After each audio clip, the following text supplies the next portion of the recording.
Thousands of people fall victim to scams every year in the United States, and criminals who run the scams, well, they get away with millions. And tonight, Fox 13 problem solver Scott Madaus introduces us to a local man who lost much of his life savings to crooks in Jamaica. Thank you. He joins us here in the studio with details. Scott? Well, good evening, Merle. Good evening, Steve. He lost this money with the promise of a prize. Actually, 3 prizes, $1 million, a new car, and a trip to Jamaica. But little did this Shelby County man know he'd wind up losing nearly everything. Inside 201 Poplar, the man we'll call Joe Smith is still reeling from what's happened to him over the last 8 months. They sent me a check and said for me to go to Walmart or MoneyGram and send it to them and keep $120 of that for myself. And then I thought that was easy money. We've changed Smith's name and concealed his identity for his protection. And with the help of the Shelby County Sheriff's Office and Detective Gene Lewers, we were able to sit down with this man who's been taken for more than $25,000 by con artists in Jamaica. Building up credit on a prize is what I was doing by making these operations for them. It all started about 8 months ago when Smith was looking through his mail. He says he got something that to some would seem too good to be true. But to Smith, it was like a dream come true.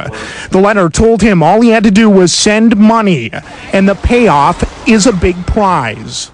And then it got down to the prize. Awarding of the prize was so close to me that I was trying to hurry it up a little bit and sending money in. Planted like a seed in his mail, it grew to a larger-than-life fantasy in what became Smith's distorted reality. I won. I got the prize. I qualified for the prize.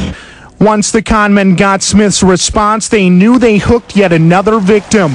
They told Smith that he'd won $1 million, a new Mercedes, and a trip to Jamaica. And all he had to do was send them money. That's right, send them money to claim his prize. Why were you sending them your money? Because of the car and the money and the trip that was going to be awarded to me when I got to a certain quota, got so much credit on my account. Gene Lewers has heard this story before, and he says there's no doubt that he'll hear it again. This is a scam. It's a common scam, and the victims pay out millions of dollars every year for nothing. In Smith's case, the scammers would either call him or send him letters in the mail telling him where to send the money. Almost all of the time, they had him send money to a Western Union account in Kingston, Jamaica. If he wasn't calling them, they were calling him and pushing him to the point, well, you need to send more money, you need to send more money. These are the records of the money he sent to the scammers, hundreds upon hundreds of dollars, totaling somewhere between $25,000 and $30,000. And then they started calling me and telling me the prize was here at point X and it was coming to me, and then they called us coming closer to me. And the twist, when Smith became concerned that his money sent was going for nothing, he refused to send more money to claim his prize. So the scammers started to play hardball. Then all of a sudden, police stopped them for like mailing or something. Counting, bringing in stuff without paying tax on it. And then they stuck that on me, paying the tax. Also telling him that if he did not keep sending the money, that they would alert Jamaican authorities of what was going on and have him arrested. They were going to put me in jail, and have I ever spent any time in jail? And I said, no. And he said, you won't like it. And I said, no, I wouldn't.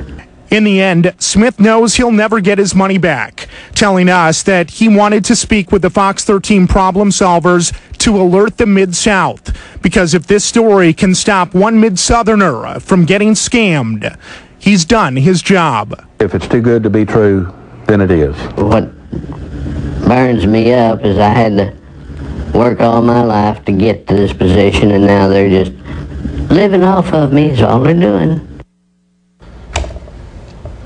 Now, this could have been much, much worse, but really there's nothing law enforcement can do because it's in Jamaica. This is a lot like the 419 scam out of Nigeria. Yeah. These governments, these people who live in these nations, they make so much money on scams like this. But the major point that I want to make tonight is we've all done these stories. We've all seen these stories, but not everyone has seen them.